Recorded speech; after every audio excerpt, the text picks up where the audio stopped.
Decimals కూడా normal multiplication లాగే. ఎగ్జాంపుల్‌కి ఇది మీరు మల్టిప్లై చేయాలంటే నార్మల్‌గా 261 ఇంటూ 13 ఇంటూ చేసేయండి.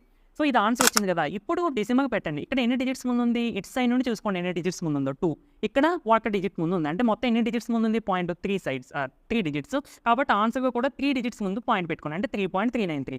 అలాగే ఇది కూడా పాయింట్ లేదు అనుకుని నార్మల్‌గా మల్టిప్లికేషన్ చేసి ఆన్సర్ ఎంతో చూసుకోండి. తర్వాత ఇటు సైడ్ నుండి పాయింట్ ఎన్ని డిజిట్స్ ముందుందండి? 4. అండ్ ఇది 1 డిజిట్ ముందు. అంటే మొత్తం 5 డిజిట్స్ ముందు పాయింట్ పెట్టుకోవాలి ఆన్సర్‌లో. 1, 2, 3, 4, 5. సో, ఇది ఆన్సర్.